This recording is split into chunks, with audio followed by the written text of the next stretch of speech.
Hello and welcome to the Paranormal Paradigm Podcast, episode 3 with Kieran and Ben.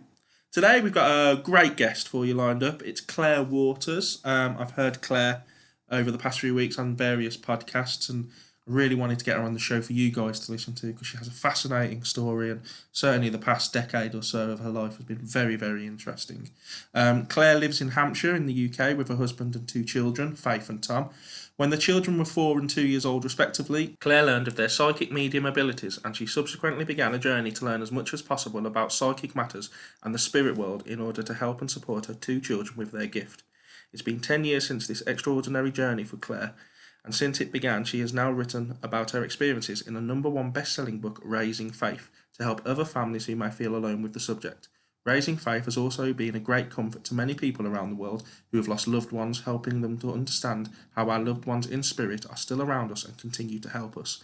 Since first discovering the children's gifts, Claire's own psychic abilities have developed, and she now combines these gifts with her expertise as a holistic health coach, helping women move out of struggle and overwhelm back into balanced health with renewed energy, motivation and emotional well-being. Doesn't that sound interesting? Very interesting.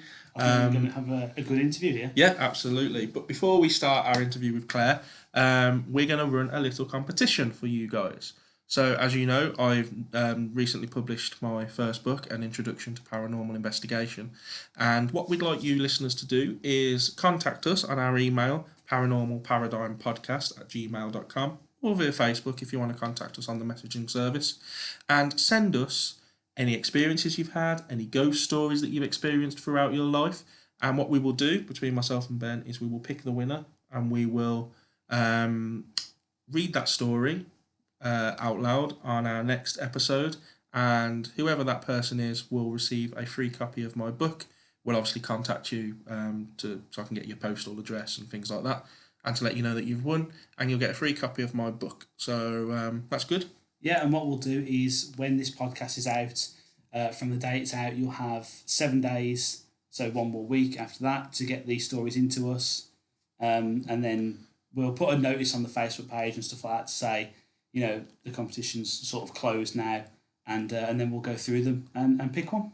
Yeah, so I mean, I'm just kind of trying to figure that out now when when the actual competition would close, just for people that don't contact our Facebook. So this episode should be going out Bank Holiday Monday in the UK, so that's the 26th of August. So we'll say the competition closes on the 2nd of September. So Monday the 2nd of September. If you can make sure you get your stories in by then, and we will pick a winner, and the lucky person will receive a copy of my book. So, on with the interview, I think? Yeah, I think we'll go straight into it. Yeah, so here's our interview with Claire Waters. Enjoy. So, this is Claire Waters. Hi, Claire. Hi, guys. How are you? I'm good, thank you very much. Yeah, we're good, thanks. Really looking forward to this interview. Since you agreed to come on, it's kind of excited me a little bit because I've listened to some of your conversations, some of your interviews on other podcasts, and it was just a subject that, you know, it kind of struck me really, and I thought this would be, you know, she'd be a great guest to have on the show. So obviously you've got a best-selling book which is called Raising Faith. That's right. And that book is about your children, your daughter and your son, and how they discovered and how you discovered that they got psychic abilities when they were younger. So I mean, what kind of occurred? What was the first instance that made you think, oh, there's something going on here? Well, actually, we weren't one of those families where, you know, the children had seen somebody in the corner or mentioned, you know, Mummy, who's that lady stood over there? I actually found out about this through a very odd set of events. I'd read a book, which you might have heard of, called Many Lives, Many Masters by Brian Weiss. It rings a bell, yeah. Yeah, it's an amazing book about past life regression, written by a psychiatrist who knew nothing about the topic, was not remotely spiritual, and basically was putting people under hypnosis. And as he did so, one of his patients started talking to him about past lives. And so I'd read this book, I'd been loaned it by my mum, and I thought I'd get in touch with the local hypnotherapist who worked at the same clinic I did, because I'm a homeopath. So in our village we had a clinic, and I rang him to talk about it, and he said, look, do you know what, you need to speak to a lady that I know. I will get her to contact you turns out she was a client of his and she was a psychic medium. And I'd never in my life ever been to see a psychic medium. But he just felt that she could answer a lot of the questions I had about past life regression, because this book had really struck me, and the whole topic I just found so fascinating, having never really considered it before. And this lady came to my house. I was super nervous about letting her in because I thought, gosh, can she read my mind? What does a psychic medium do? What is she going to know about me? It was really, really strange because I just had never gone down this road in my life before. Yeah. And she came to the house and we had the oddest of conversations. She was quite an unusual lady. To me, she seemed slightly manic because she sort of stood there talking to people I couldn't see. And I thought, this is really quite bizarre. My husband's never going to believe this. But she happened to say, that both your children actually are gifted, your daughter in particular. And I'm, stood there staring blankly at her thinking, I wish I'd never let you in. What are you talking about? Really? And my husband came home and I explained this to him, and again he just looked at me even more blankly as if to say, crumbs, what are you doing? Who are you talking to? And it struck me, it was one of those things that once I'd heard it, I don't know, I couldn't shake it off. I just couldn't shake it off. At this point I think the children were about 4 and 2. Yeah. My daughter was the eldest, and I didn't even want to mention it to her. I didn't even want to ask her because I thought, I'm putting words into her mind, and frankly, the whole subject terrified me. So the idea that my little girl could see people that I couldn't see that had passed on was just completely creepy and scary. And I probably didn't really want to know the answer, to be honest, either. But a couple of weeks went by, and eventually I said to my husband, look, I think we should ask her about it. And he reluctantly agreed, mainly because it was the quickest way to sort of put this story to bed and just move on. Yeah. And she was just playing in her room with, figures and things on the floor. And I remember going in. I mean, she's 14 now, nearly 15. So this is some years ago. But I do remember going into her room. I laid on her bed and I looked down at her, and she just knew something was up. Right. She sort of glanced up at me as if to say, what are you doing? Why are you in here? Because she was quite happy, and I didn't particularly go in her room just to lay on her bed usually. This was a bit odd for her. Yeah. And I just said, look, are there people in the room that you can see? Other people other than me? And she just sort of nodded, carried on playing with her toys, nodded, shrugged her shoulders as if to say, and? And at which point, all my kind of creepiness comes rushing in, all my teenage fears of horror movies and who is it that stood behind me that I can't see, my kind of fears are running rampant. She's happily playing on the floor. And I said, well, can you tell me a bit about who you can see? And she sort of just looked around and mentioned, a few people. And I asked her, can you see, the one person that struck me at the time was my granddad had not long passed.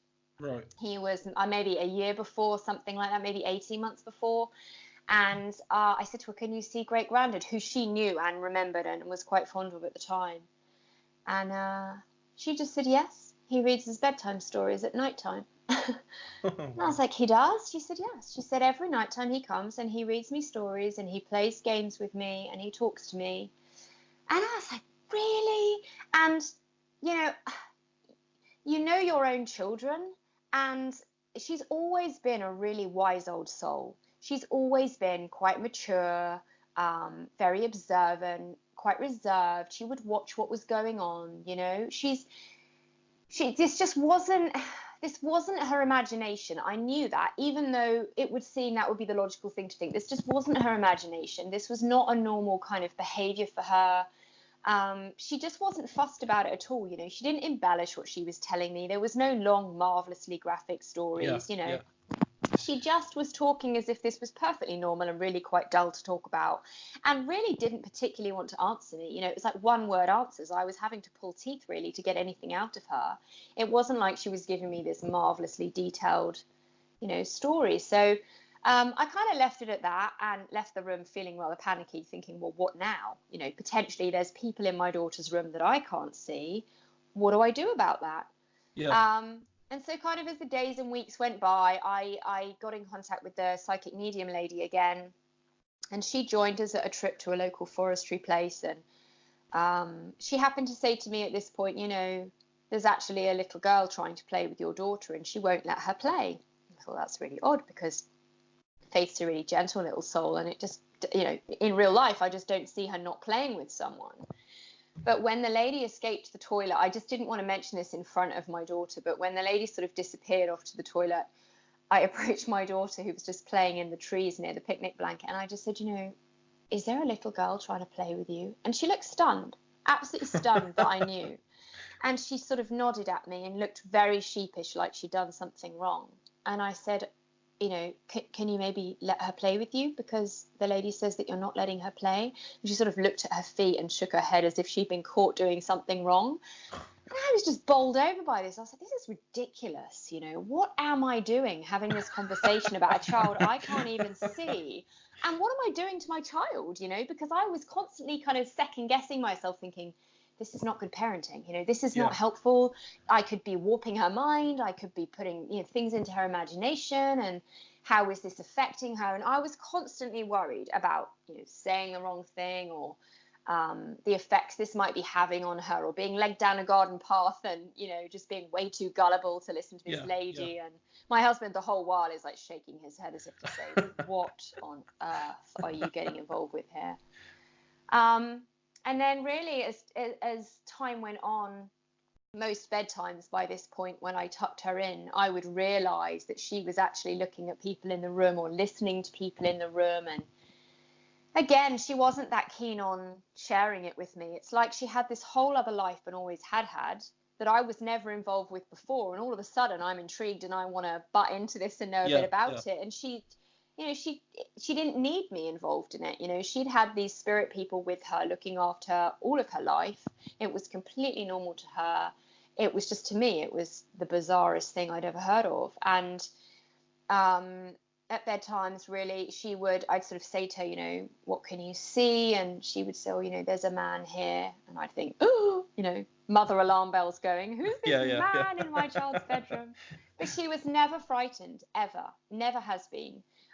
They were friends to her. They were people that she could talk to. They were people that came to help her with certain experiences, like, you know, joining school and things like that. And it was really as the weeks went by and she was telling me who was there, and I would say, can you tell me something about them? And then she would just come out with, and they died in a fire.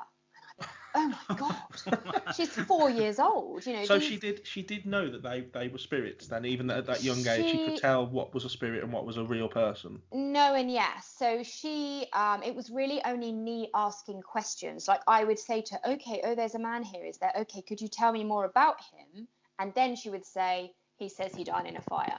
So right. She definitely struggled to understand the difference, because I was told by this lady that she lived as much in that world, in the spirit world, as she does this material world. So to her, we were all the same. We looked the same. Yeah. We sounded the same. Obviously, as she's gotten older, that's changed, and there's definitely a difference now. But in those early days, I think it was hard for her to understand that there was a difference. But the weird thing is that she was never affected by what they said, because I, you know, at that point I panicked, thinking, crumbs, oh my gosh, no, this is completely inappropriate. We can't possibly talk about how people die. You know, you're 4 years old. But she was never bothered by it. To her, it was like it was coming through her, not from her, and therefore she wasn't really taking on board the words she was giving me. She was just repeating what they told her to me, and then that was that. She forgot about it promptly, you know. Right. Yeah. So she wouldn't necessarily remember the conversations that we'd had. She'd just look at me blankly, you know. She didn't really remember. She remembered the people, but she wouldn't necessarily remember that, oh yeah, they said they died in that fire, you know. It just wasn't being registered by her. But I think I've learned since, that's quite normal for psychic mediums, in that the information is coming through them, and therefore they don't particularly retain the information they're given. Right. Okay. It's almost like when you're a child at school, and, you know, if, like, I used to learn differently to how other children would learn, and if a teacher was just kind of telling me stuff, it wouldn't necessarily go in my head. I'd have forgotten it the next day, you know. But if I watched something, or if I did something repeatedly, I would eventually learn it. So I guess it's similar to that, really. You know, it's kind of a one word, you know, a one-time phrase, repeat it, done, never think about it again. Exactly. She just wasn't involved in the conversation or the topic. She was literally just passing words to me that she was given. And, you know, sometimes she would hear these words, sometimes they would appear in what she called like a speech bubble. Okay. Particularly if they were words that were quite complicated. Like occasionally there would be, I remember a lady in particular that came forward. She said she had dark skin. She was wearing like old-fashioned clothing. And she gave me a name, and it was definitely a name. Like you could tell it wasn't gobbledygook. It was a Yeah. name, but it was very much like a Moroccan kind of name, very, Right. very much a foreign name. And she couldn't pronounce it, so they would spell it to her. So she would literally see it in a speech bubble, but she would get quite frustrated because it would wobble about, and she would get quite frustrated that she couldn't read it clearly. And she would say, it's moving. And I would say, well, just ask them and see if they can hold it still for you and help it be clearer for you. And she would just spell it out phonetically, because obviously at 4, that's all that she was learning at school was the letters. Okay. Yeah. So I guess that would, I suppose, leave you feeling quite insecure, as from a parent's point of view. Yeah, I felt very much out on a limb. Like, what do I do with this? Who do I talk to? More importantly, how do I help her with this? Because to me, it felt like she's just a little girl, and she has this whole life I'm not involved with, and I don't know what to do about it. And the lady that I talked about, the psychic medium lady, was quite a help to me, sort of teaching me things. She also ran development workshops, spiritual development workshops. I went to a few of those to learn. Turns out I had a few gifts of my own I didn't know about.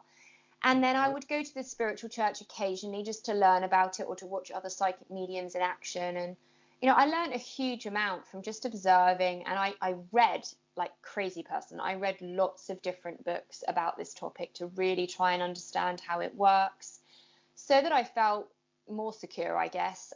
You can't control it because it's not within my control, but at least I felt if I had some knowledge about it, then I would be prepared and ready should my daughter ever need me. But largely, she's never really needed my help, particularly only in recent years when we've had some visitors that we weren't expecting. Okay. Prior to that, as a little girl, she was absolutely fine with just her spirit friends helping her. So, yeah. I mean, do you want to kind of go a little deeper into these? I guess they were like scary occurrences that have occurred. Yeah, we had so we've only had a couple, and it literally within the last year or so, really since the book actually came out. Is that right? No, one of them was before the book came out. One of them was last Halloween. Okay. So she'd said to me, she'd been learning a text at school. I think it's The Lady in Black. It's one of the curriculum texts, which is about, I think it's a diseased lady. She's quite a scary lady. I think she's quite a scary character. Not the Harry Potter film. No. What was that? No. Was that The Woman in Black? What? Woman in Daniel Black. Radcliffe. Yeah, Oh yeah, yeah. yeah. I don't know actually. I've not really looked into it, I'm not but sure it's based on the same.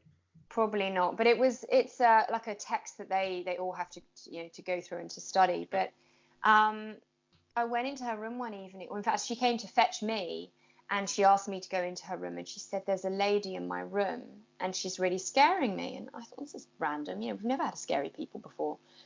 And I said, okay, can you describe her? And she said, well, she's a lot like the lady in the character I'm learning at school. I mean, at this point, I might add, she's 14. She's not 4, So for her to be frightened was quite a new thing. And for her, she's quite eloquent in explaining what's going on. And I said, well, are you sure it's not just your imagination? Stupid thing to say to a psychic medium child. But I said, are you sure it's not just your imagination?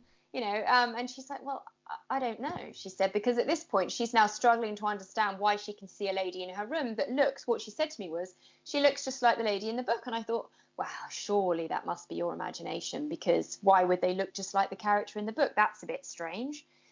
And anyway, this lady didn't go away. I remember I've trained in Reiki. I remember trying to Reiki the room just to see if maybe we could clear the energy or something. But nope, that didn't do a thing. In fact, my hands weren't working. As I tried to Reiki the corner that this lady was stood in, nothing was coming out of my hands at all. It was bizarre. And anyway, I said to her, look, I'm really not sure. I'm hoping it's just your imagination. Let me know if you have any problems. She certainly didn't come to me the next night, but sort of as the days went by, the lady got mentioned a few more times. That lady's still in my room. She's still in that corner, blah, blah, blah. And I don't know why. I think I was just busy. I don't know why it didn't occur to me to do something about this. It was so silly of me. But it got nearer and nearer to Halloween. And, the energies do change around Halloween. Just historically, that is what Halloween is. And so the activity picked up. And one particular evening, I was heading out to the athletics track with my daughter, and I left my son here. And within minutes of leaving the house, I got a phone call to say, can you come and get me, Mum? There's someone in the house. And he said, the dog's going mad and I'm really frightened and there's someone here. Of course, I'm thinking, well, okay, all right, calm down. This is a bit strange. And, part of me slightly worried. Part of me thinking he's just, spooked himself. Well, had your son shown any abilities up until this point? Or? Yeah, but not much. Yeah, he'd seen great granddad when he was much younger, and right. He's a very intuitive, empathic child. So he tends to sense energy. He's not so good at. Doesn't see he them. He wouldn't see them in the room typically the same way that Faith does. So, I don't hear much from him about this topic. So it was rare for him to be worried in this way or to even mention it. But I shot back to the house.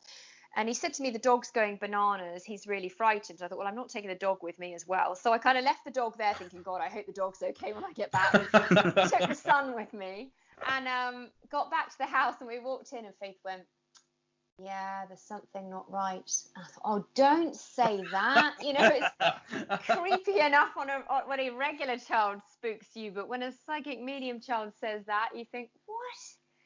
So I wandered around, with my torch, as you do, looking under all the beds and all the cupboards. Nope, there's nobody here. You're all fine. No one's broken in. There's nothing to worry about, blah, blah, blah. And neither of them wanted to go to bed. Both of them were quite spooked, but eventually got them settled. That was the end of that one. Yeah. And then about a week later, maybe, I was in the sitting room. I'd put the kids to bed, and my daughter comes flying down the stairs, threw herself onto the sofa at me, like absolutely terrified, hands clamped on her ears, screaming, make her stop, she's frightening me. At which point I'm like, who's frightening you? Because this lady in her room, I've kind of half forgotten about, to be honest. Yeah. She said, the lady that's been in my room. And I was like, oh my God, she's still in your room? Wow. Crumbs, I'm a really great parent. And and I said, okay. I said, what's she doing? And she said, she's screaming a date at me. And she was genuinely really frightened. I've never seen her like this before. And I said, okay, well, okay, we can handle this. You're trying to step up here and be the parent, even though you're absolutely terrified yourself. And I might add, the minute my daughter comes in the room, all the lights in the room start to flicker like something out of a scary horror movie, which of course terrifies you even more. Yeah. And I've never had this, I might add. This is not normal behavior in our home at all. It's never been creepy. It's never been scary. It's always been lovely. So for me, this was a real bolt from the blue and something I didn't particularly like to think existed.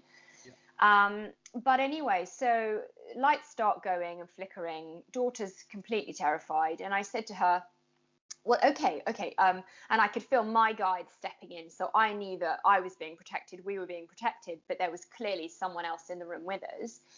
And I said, okay. I said, can we ask her some questions? Let's see if we can get to the bottom of this. And of course, daughter's screaming at me, no, I don't want to talk to her. And I'm thinking, what am I saying? I'm getting my child to speak to this scary spirit. I was like, okay, what am I saying? I can talk to her. I don't need you to speak to her. I can speak to her. At which point, all the hackles on my body go up, where this lady clearly starts to step into my energy. And I just said to her, look, I don't know who you are. I don't know what you want, but please, you're scaring all of us. Please, can I just ask you to step back? And I will get you some help. I said, I presume that you need help, and I have a friend that can help. I will ask them. You're going to have to bear with me. They're away for a couple of days, but I will get you the help. And everything went quiet. And I said to her, is the lady listening? Is this okay with her? Is she willing to do this? And she just said, she's gone. This lady had literally stepped back and stopped frightening us the minute I had promised to get her some help. Okay. And I've learned since that most of the spirits that do this are simply trying to get our attention because they're stuck between worlds. They just need help. They're not many of them are really trying to, hurt us or frighten us. They just literally are caught and they need some help. So anyway, at this point in time, I contacted Stuart Keyes, who is the celebrity psychic medium who wrote the foreword for my book, Raising Faith. Okay. And he was actually away on a ship somewhere. And I messaged him in a panic and went, we have a visitor. I might need some help here. And he said, I can see it. I can see who it is. I can see why you're terrified. On a scale of 0 to 10, she's right up there. But she doesn't mean you any harm. I'm sending my guide to sort this out. It'll all be fine. And literally, I think the next day, we came home from the school run, and my son went upstairs and immediately shot downstairs and said, Mum, I've just seen a lady running from your room into Faith's room. And I said, okay, it's fine, because he didn't often see people, you see. That was quite unusual for him. And I said, it's fine. I said, she's just trying to stay out of the way because I've asked her not to frighten you anymore. You know, just she's not trying to hurt us. It's absolutely fine. And yeah, by the next day, the house felt like a completely different house, completely different. And, you know, she'd obviously been here for quite some time. And we weren't helping her because we didn't know how to. So what was the date? What was the date that she? It was about 2-3 weeks after Halloween. I actually can't remember it, foolishly, but I wonder if I don't know. I surmise maybe it was the date that she had died, because I think you tend to go around in a bit of a Groundhog Day in terms of your experiences of dying. So she was probably gearing up for that and wanted help to cross over before she had to go through that again. Yeah. But she'd been quite diseased. I think she looked diseased. She was all in black. She wasn't very nice in terms of, my daughter didn't think she was very nice, but whether that was the character in the book that made her think that, or whether this lady genuinely wasn't very nice, I kind of think if the lady left us alone when we asked, I'm sure she probably didn't mean us any harm. But she looked, and what I learned afterwards was that because my daughter wasn't grounding and protecting her energy properly, as many people with these abilities don't, that don't know any better, I might add, this lady was able to come to her because she was reading the book. She was almost creating a doorway for this lady to come through that fitted that kind of an image. That was my next question, because my kind of approach to this kind of, I guess, field is that we create our own universe and we create our own experiences. And if that's the case, people often say that, you know, if you're in a negative mood, or, you know, if you're surrounding yourself with negative energy, then you're going to attract negative spirits, and likewise if you're in a positive mood. And I've also heard people describe things such as Bigfoot, or, you know, these mythical creatures, and it all it is it's the same kind of spirit, or it's the same I guess force of energy. But depending on where you live in the world or what culture you've grown up in, you see it differently. So if a woman only knows of, for example, apes, then she would see it as some kind of ape man. And I guess what I'm trying to say is your daughter was reading a book with this woman, and therefore she created the image of this woman. So whatever this spirit was took on that image, because that's I'm still not clear on whether the spirit took on the image or whether she attracted a like-minded energy, if you like, as in, did that energy already exist out there? And because she was thinking about that kind of an energy, it gave this lady an opening to come in. Yeah. Or did she take on the energy that my daughter was reading about? I'm not sure. I don't know the answer to it. But I was told by another psychic medium that I bumped into at some point. She said it was because she read the book, she opened the door for her. Right. Okay. And she wasn't protecting herself. And we've had one other visitation since, which was my daughter came downstairs and said, can you come and help me? And I thought, something's going on. Went up to her room. She said, there's a man in here, she said, and he keeps leaning over my shoulder. And she is literally sat on her bed, recoiling. This man was leaning over her shoulder so close. It was as if, you know, somebody was literally, that she didn't know, was stepping into her space too closely. And she was very uncomfortable with it. And like, please, can you get him off me? Can you get him away? And again, I just said, look, calm down. Chances are he's a good man. He's trying to get your attention. By this point, I had learned how to help clear spirits and help them open a doorway to get into spirit, because they're caught between the two worlds. We went through the process I'd been taught, and it worked beautifully. And she could actually visualize the whole thing. She could see him leaving. We invited his loved ones to come and meet him at the gateway so that he was crossing over with someone he knew. Yeah. She could see the whole thing. It was so lovely. And I said to her afterwards, I mean, she literally went straight to sleep afterwards in absolute peace, as if this was the most normal thing in the world for someone to have just done. But I think because she'd seen it all happen in her own mind's eye, and she could see that he was okay and he was gone. And I said to her, you know, this is such an amazing gift that, you know, you've just helped someone cross over that would otherwise be caught for goodness knows how many years. You know, this is such a lovely thing to be able to help people with. So yeah, we've only had 2, and the rule of thumb is ground and protect your energy so that you don't let these people in, you know? Yeah. So that was that one. They're the only 2. we're used to that with being paranormal investigators. You know, we're used to kind of going into a place and we do protection with ourselves and with you know, if we've got guests with us, we make sure that they're protected and so yeah, we're used to that. Yeah, I mean, it's teaching children that I think is the tricky thing, you know, because so many of these young ones are open to these energies, and they're not necessarily knowing. You know, I wouldn't have known prior to all of this that we needed to do anything different to other children, but you do. You need to. Those kids need to learn how to protect themselves and their energy. Yeah, absolutely. So do you think that like their emotions have an effect on their abilities? Because you've described when your daughter was scared, she came running to you and the light started flickering, that sort of thing. So do you think there's a different energy that is attracted or put out depending on if they're feeling fear or happiness or you know, that sort of thing?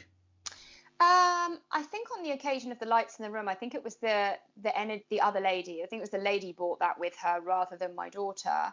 I think I've always said that the energy you spend your time around is the energy that you will attract. So, for example, if you're going to read scary movies or read scary books, watch scary movies, I think you're more likely to attract the more negative energies that those movies tend to, you know, bring up in you. I won't watch them or read them for that exact reason, and I have asked the children not to, but you know, that one's probably going to have to. It's going to take them a while to learn that one. The other day she came home saying she'd watched something at a friend's house, and I was like, really? Oh, you're just asking for trouble. But she's going to have to learn that one herself, you know. But so I do think that I think what you read and what you watch will affect the energy that you will attract to yourself, if that makes sense. Oh yeah, that makes sense.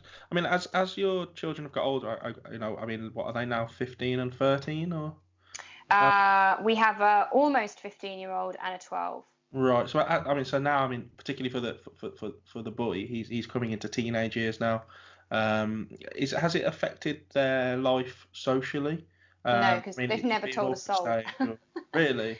They've never. Well, I say they told one soul. So my daughter, when she was very young and we first were learning about this, she mentioned it to a neighbour of ours who'd come over for tea, and she got very emotional when he said that he didn't believe that great granddad was actually sat next to him.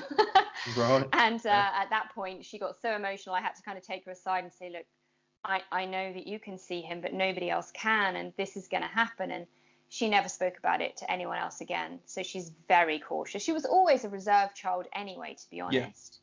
But she's never mentioned it to a soul. In fact, she would be horrified if I mentioned this to her friends, or, you know, she just wants, and particularly at 14, 15, she's at that age at secondary school. She just wants to be like everybody else. She would absolutely not want anyone to know about this. But I guess in a kind of roundabout way, that has affected them then, because I guess there's times where, you know, something might be happening. If she's out with a friend, she might see someone in the restaurant or at the cinema, you know, of the spirit world. So I guess it has affected them, you know, although they haven't told anybody. I guess it's quite a weight to bear on the shoulders of such a young person who's Very going much. through a difficult transition in their life anyway, as we know. You know, we've been teenagers ourselves. So I guess that must just really wow, you know, I think she was always born wise, and I think she absolutely carries a weight of responsibility with this gift. You know, I mean, just as an example, so I don't know, maybe a couple of months ago, not very long ago, Tom came into my room and said, Mum, there's something not right in my bedroom. And I thought, God, here we go again.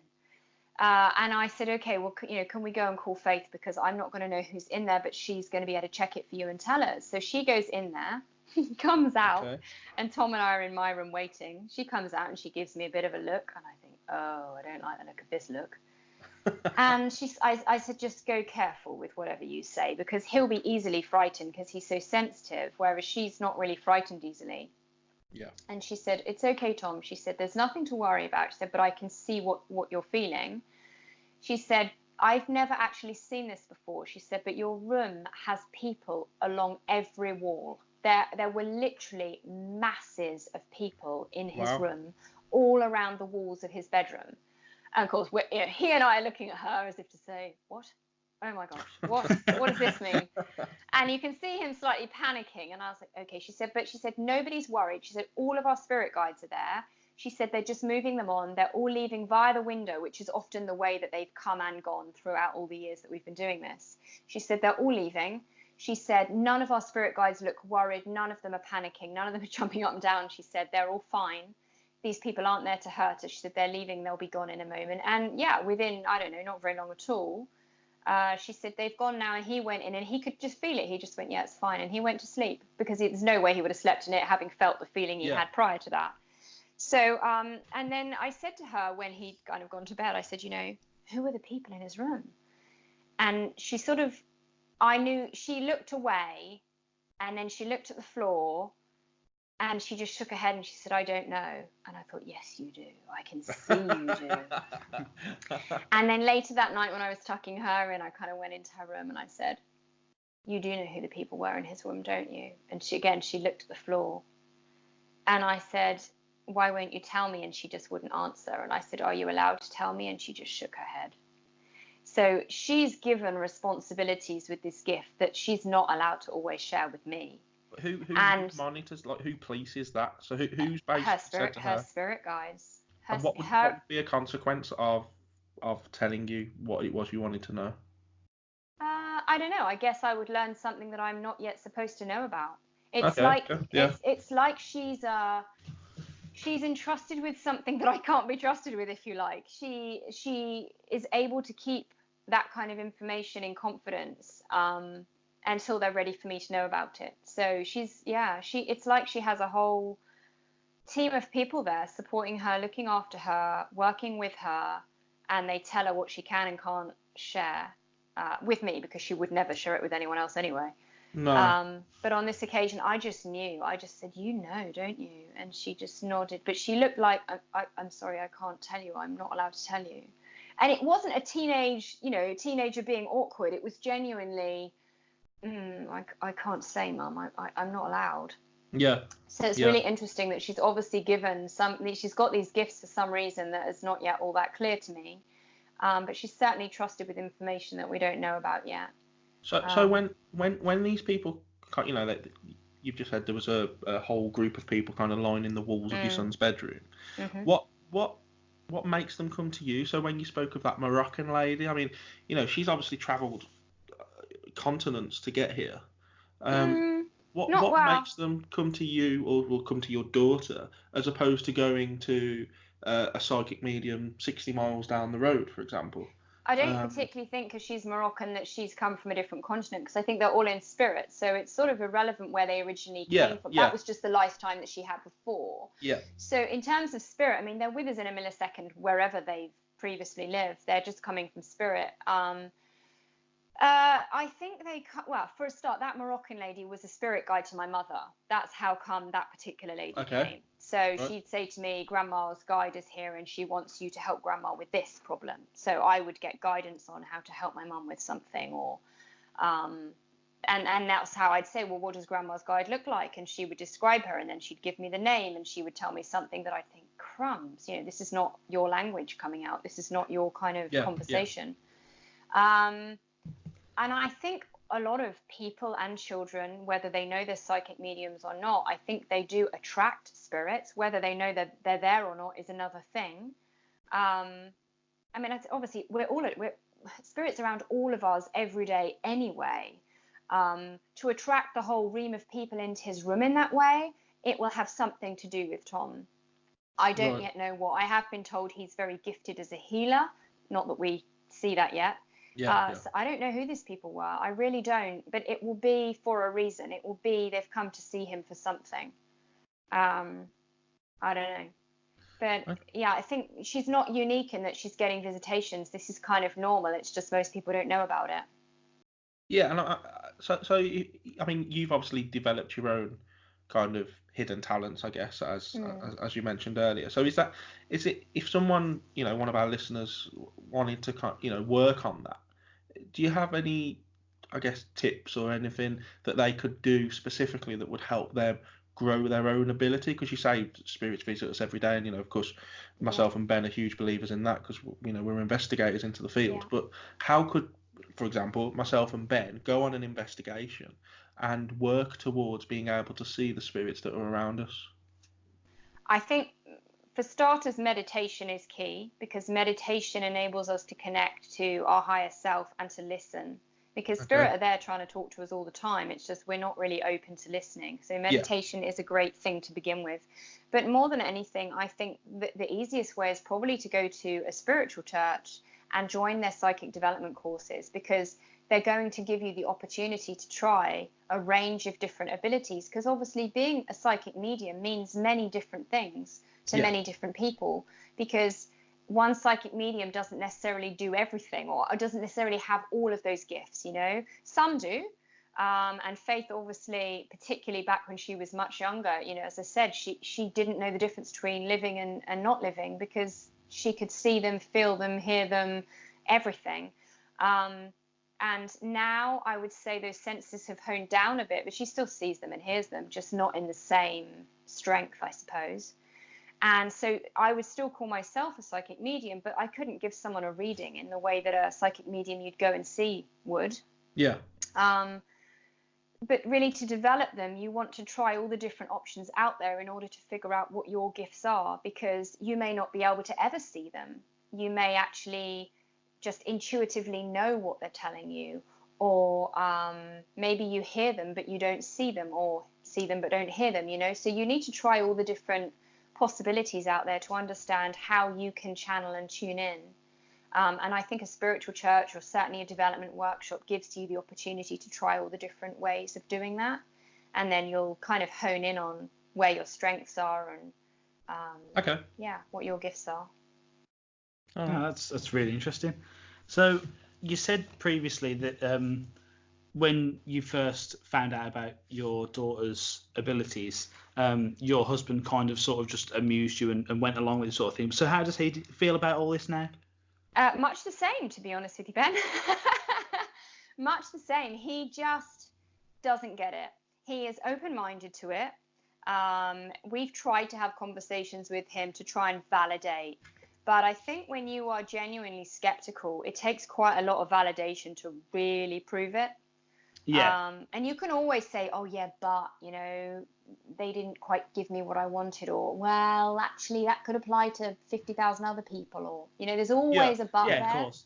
Yeah. And I think he's still kind of on the fence, where it's not that he doesn't believe, but I think the problem is it makes you look like a Fruit Loop if you do believe, and I think that's where he struggles, is that he doesn't really want to be labelled with that. Yeah, so I'll take it he has, like, no abilities of his own, you know, knowledge. Not that we're aware of, no. Yeah. So, I mean, have you, since you've developed this, I call them talents, have you ever been interested in going on a paranormal investigation? I mean, I guess you don't have to, because they come to you. Yeah. It's kind of the easy way, isn't it? You save yourself a bit of money in that respect. Yeah. But have you ever thought about, you know, going to a location? Because some of the locations that we get to go to are fascinating, and, you know, just the history of them, and just being able to see the architecture. I think I would be too worried about picking something up, to be honest. I would be too worried about picking up an energy I didn't want. I think that would worry me, and I think I just, you know, a lot of the places where there's going to be those people, they're stuck and they need help, and they've probably died in a way that wasn't terribly nice, and they're lost and they're looking for loved ones. And just the thought of, I just couldn't. I would just want to help them, or I would, you know what I mean? I would be frightened of how they died, or frightened of the energies around that situation, or I get that. I think for me, I just like to look at the rose-tinted view and try and stay away from the scary reality of some parts of it. Yeah. So if when you talk about, you know, like they just appear out of spirit world. So myself and Ben, we have our own theories, and our listeners will probably know what they are by now. Our own theories of what the spirit world is, and how they interact with us, and how they come and go.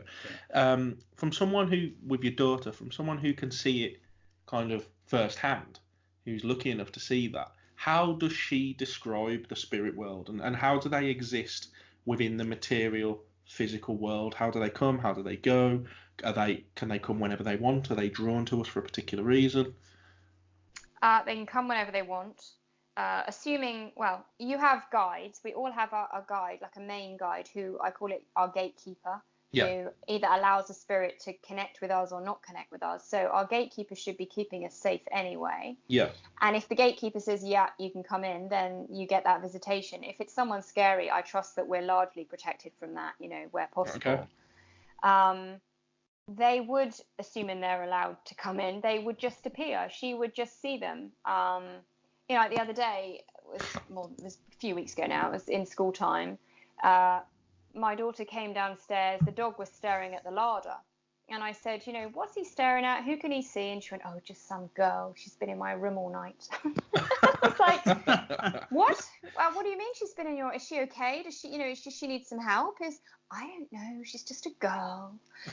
Proper kind of teenage chip on her shoulder. And I was like, please be nice. She's still, just because she's a spirit, you still need to use your manners. Yeah. Is she okay? She went, I don't know.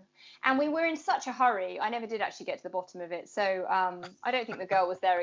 She wasn't a stuck spirit. She was probably a guide, because, a stuck spirit is literally stuck and can't move on without our help. Whereas we'll get visitations from spirits that are just popping in all the time. Yeah. So for whatever reason, maybe it was a guide, I don't know, somebody that had come to help one of us.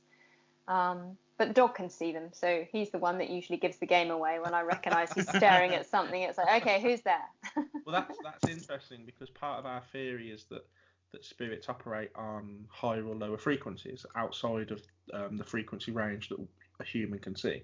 Yes. So, we see what we call visible light, but there's so much more that's existing. And that doesn't mean it doesn't exist, it's just that we can't see it. And dogs, obviously, and other animals have an ability to see into the infrared section, or the ultraviolet section, and that it could be that these spirits are operating on that particular frequency, so your dog would be able to see it. She can see them. They don't always present as a person. Sometimes they just present as a light orb, and she'll know exactly who they are just from the orb. Sometimes it's the top half of them. Sometimes it's all of them. Sometimes they're in colours, sometimes black and white. So it really does depend. I think what she says is when she's away from home and she's busy or doing schoolwork or whatever, it's less clear. They're kind of fuzzy and they're not very clear. And it's like she said that, I wrote about it in the book. I think she said it's like a distant wind, like it's a breezy day and you can't quite hear properly because they're a long way away from you. That's what it feels like to her. But if she's quiet, like in her bedroom quietly, then she can hear them as if they're sat next to her. So it's, you're more tuned in, like meditating. You're more tuned in when you sit quietly and you don't have all the other distractions and technologies around you. And does your daughter do much meditation? I mean, obviously she doesn't have to work on kind of growing this talent, but does she? Because I often find that, having spoken to people that are in a similar situation as your daughter, it's almost like they don't want it. They've just been kind of given the talent. Correct. And therefore they don't. Like myself, I do a lot of meditation because I want to be able to grow these talents. So does she work on it a lot, or is it quite the opposite? She's been given quite the opposite. Yeah, she's been given it whether she likes it or not. Yeah, and she would largely tell you she doesn't like it. But in all honesty, I think the last couple of years, or the last year, as we've had these visitations, I think she did enjoy helping that man move on, and I think she does quite like the fact that this is amazing, but she wouldn't want anyone to know about it. But yeah, she wouldn't. I don't think she would choose it now. Sadly, she used to. When we wrote the book, she wrote a section she did sort of a question and answer section in the book about how she experiences this. And at the time, which some years ago now, because it takes a while to get a book through the publishing system, she said that she was proud of her gifts then. But I think now she's hit teenage years, she's a teenager, so she's not really going to admit that. Yeah, it's the same across, all walks of life. You get people that are born with sport talent and things like that, and they just don't use it to the best of their ability, so to speak. And then you have other people that will work at it and work at it, and and they can only ever dream of achieving the talents that your daughter has. Yeah. Within. I say that I would love her abilities. I don't know that the reality of it, maybe it's not quite so, there's people there all the time. There was a point she struggled to get them to be quiet. We had to work on that, switching her off, because otherwise she was literally being kept awake every night. Okay. So the reality of living with these gifts probably isn't quite so marvelous as I like to think it is. It's quite, like I said, it's a big responsibility. It's there all the time. I guess she gets to know things that maybe she didn't plan on knowing, but she can't share. And yeah, it's quite a big deal for her. But for whatever reason, she's been given these gifts because she can cope with them. I do believe, it's not random. Yeah. She has these gifts for a reason, and at some point it will come to light what she's going to use these for. Yeah. But she's been trusted with them, and I guess they feel that she can handle this. Okay. Yeah. So I need to ask, I mean, you've kind of answered the question already, but do you get visited by a lot of family members, or is it, or could it literally just be anyone? The ones I'm most aware of are family members, but that's mainly because my abilities, I can tell when they arrive. So I'll recognize their sign, if you like. Oh, that's my granddad, or that's my nan, or that's my father-in-law, that kind of thing. I mean, me personally, family are the ones I recognize. I think in reality, we're being visited by people all the time. It's just I don't recognize or know that they're there. Yeah. Whereas she would, like I said, there's a girl in front of the larder. There's a weird man in my room. There's people all the time like that. Yeah. And I think we get spirit guides, different ones coming to us when we're learning new lessons, new experiences in life. And so they're going to be different spirits that step in now and again, stay for a period and then move on. Not all of them are meant to stay with us for the whole lifetime. Some just come, for a certain period in our life and then move on. Others stay forever. So can you see your daughter using this talent, I guess, as she gets older? Obviously, she can use it for the good, but going into that for a career? I mean, there are some very talented people that have made a good career out of this. Do you think she'd take that path? No, I don't. I mean, I've even shown her a few people on YouTube that I think are incredible, but she's just not interested at all. She looks at it and it's like, She the first time I showed her, like what's that one? The lady in New York, Long Island Medium. I showed her once, and she was intrigued, mainly because the lady was quite a character, but not where I could sit and watch them for hours and think that's incredible. What a great gift there. She's not fussed in this. It's like, for her, it's an everyday occurrence, so it's just boring to watch that. She doesn't find it amazing or interesting, so I don't think so. I mean, she must have these gifts for a reason. I'm not convinced that being a psychic reader is going to be it. I guess it comes into play in another way one day, but who knows what that's meant to be at some point. I really don't know. So what do you think the future holds for your own abilities? Of course, you're developing those, but how is that going to work in tandem with your daughter as she gets older and life kind of moves on? Where do you see it going? I don't really develop my abilities, to be honest. I only went to the spiritual church and development workshops a few times many years ago. So since then, I really I talk to spirit every day. I work with them every day, but I don't particularly develop my gifts other than meditation. Yeah. I don't particularly think my daughter and I work together. Maybe I'm wrong with that. Maybe that comes into play at some point. For me, I use them with my healing work. So, I'm a holistic health coach, so what I love doing in particular is helping women who are, burnt out, overworked, exhausted, juggling 52,000 jobs, and they just, the health starts to go, their well-being goes, the whole thing goes, and before you know it, they're really struggling. So I use my holistic skills as like a homeopathic practitioner, and I have training in lots of other therapies too, to really help them restore their health and their balance. And what I do is I work with spirit to do that. So spirit will help me confirm which medicine they need, how often they need it, that kind of thing. So do you want to would you like to go into more detail about what trying to pronounce it, a holistic for the listeners that don't know, what does that actually involve? So for me, my main skill is homeopathic medicine. So it's a natural medicine that restores balance to every one of us. We all have a single remedy that is incredibly powerful at restoring balance in our body. So it doesn't matter if someone comes to me with horrific headaches or arthritis or digestive problems or sleep disorders, or whatever the diagnosis is actually irrelevant. To me, they are the body screaming at you that it's out of alignment and they need realigning. And holistic medicine, and there are lots of different therapies out there, all have the ability to restore balance to the system. And for me, homeopathic medicine is amazing. It's the most powerful thing I've come across, that you get the right remedy for someone, it's magic. They get their well-being back. They get that within days. They get their energy, their motivation, their emotional state of mind improves, their physical symptoms improve, and it's life-changing. And it's been life-changing for my family over the years. It's how I first discovered it, was as a patient. And for the past 13, 14 years I've been practicing it, it's the most powerful thing I've ever seen. And it's incredible to see people come in my door, looking broken. They're not broken, but they look and feel broken. Yeah. And within literally, I don't know, 8 weeks maximum kind of thing, the majority of them are off and running without me. They don't need me anymore. They're doing great. They know their remedy. They get how to take it. And when they need it in the future, they've got it right there beside them. So that's how I use homeopathic medicine, is to help people. I particularly love helping women because I think it's really easy for women to just carry a huge burden and take on all these different responsibilities.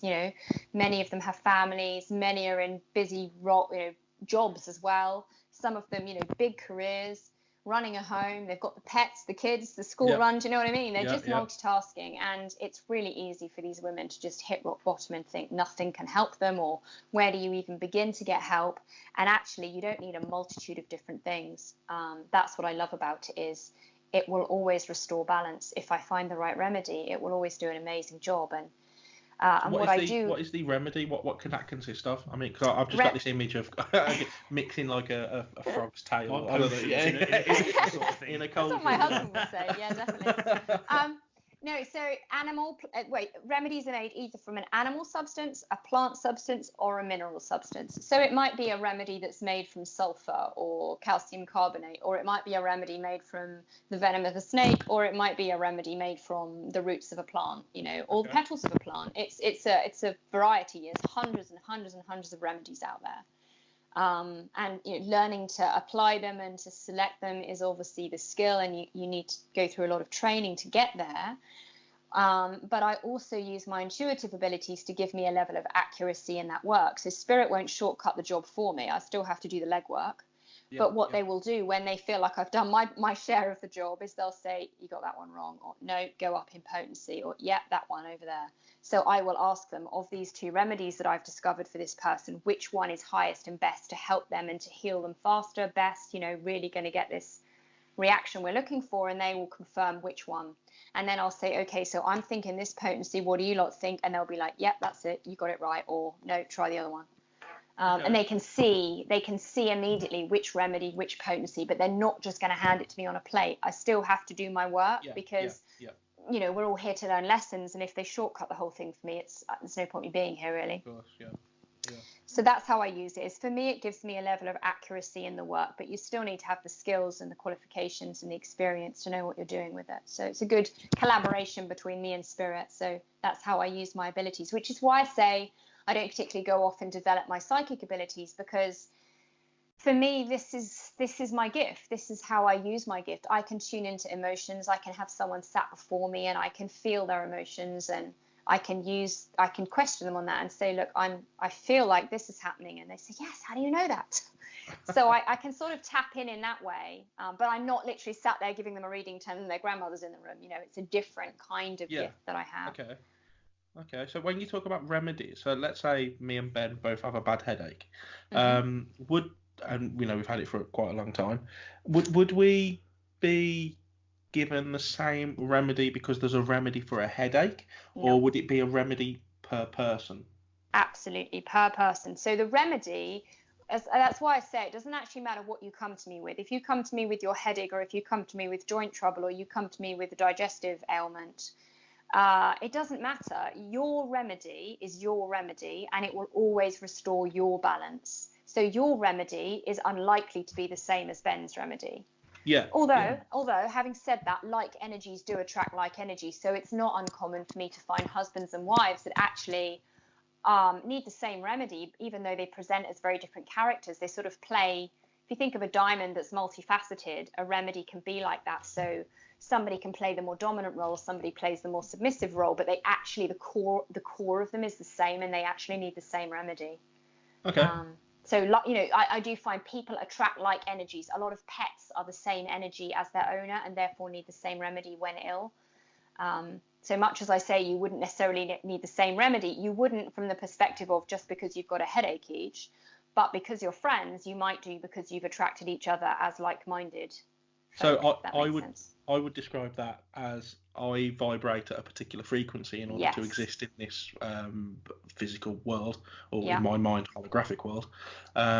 So I therefore, just like a radio scanner would pick up a frequency that you tune it into, I would pick up a wife or a friend or whatever, because they're vibrating on a similar frequency to myself. Yeah, either similar or one that's attracted to. That particular character attracts that particular partner because they feed each other, they fill each other up with the qualities required, if you like, and so they resonate together. Maybe not the same, but they have a good connection because of the energy. That homeopathic medicine is an energy. It is a vibration, and that's why it's energy medicine. And that's what, acupuncture and what have you does. It's all working on an energy level of the body, not on a material level. Okay. Oh, that's awesome. That's actually really interesting. It's not something I've ever really thought about before. That sort of, homeopathic medicines and that sort of thing. As I get older, I might get in touch with you again with some joint problems. I do women now. Can't you do hair loss? Because me and Ben are both suffering really quite bad. Oh dear, no. If I could, my husband would be thrilled, but no. Oh wow! Well, this has been really, really interesting talk, and I think we're going to start wrap things up now. Sure. But one thing we do want you to do before we go is to plug your book, so let people know where they can get it, or where people can find it. Sure. Well, the book's called Raising Faith: A True Story of Raising a Child Psychic Medium by Claire Waters, and you can get it everywhere books are sold. But if you want it on a bookshelf, you probably aren't going to find it in Waterstones on the shelf, but you can certainly order it from them. But it's on Amazon, it's everywhere online. So just have a good search online and you'll find it. But if you have a local bookstore, you can just order it for collection from there too. I also have a Facebook page, which is Raising Faith Book, that would be worth having a look at. And I have a website, which is raisingfaith.co.uk. And that's got all the information about the book and the work I do and, everything in the Raising Faith world, really. So if there are female listeners who want to get in touch with you about what you do, if you could help them, they could just go onto that website and contact you through there. Exactly. Have a good look at what it is, and then definitely. Be happy to help. But everything about what I do really is on that website. So just get in touch if interested. Brilliant. Well, that's been great. Once again, thank you very much for coming onto the show. Thanks for having me. It's been great. It's been a pleasure. And hopefully we'll speak soon, and take care. Perfect. Thanks very much, guys. Bye. Thank you. Bye. Okay, so that was our interview with Claire there. Very, very interesting topic with her kids there. I love it. I mean, I've heard Claire on a couple of podcasts previous to this, and I remember kind of writing down on a bit of scrap paper at work. Yeah. Need to tell Ben about Claire. I mean, some of the things she was saying was blowing my mind, like how her daughter can just see these people, these figures, these spirits.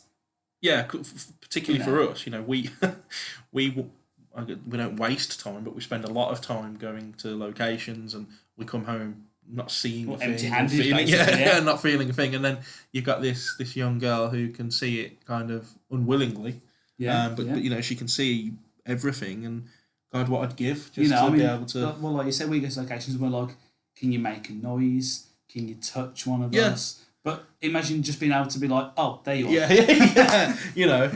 You can look them in the eyes while you're communicating with them, and actually have a conversation, sort of thing. And we unfortunately we don't have that talent. So I know Claire said there that her daughter's kind of not that interested in it, but I hope she does go on to develop a bit more and to make something of it, and because there's a lot of people out there that probably have these talents, and it's such a waste. She could put it into good practice. She could help people who are grieving with lost loved ones. Of course, I do hope that it is just if someone's lost a loved one or whatever, and someone can tell them, look, they're here with you, they're happy, they are. you know, how much that does they that want help? to say hello. Yeah, and that's why people you go know, to spiritualist church, of course, like Claire mentioned. And I hope that Claire's right, you know, that it is just the teenage years, and you know, nothing really pleases a teenager. And I hope she does go on to appreciate, you know, the talent that she does have, and really do something with it. Right, so that's it for us. We'll wrap that one up until the next episode.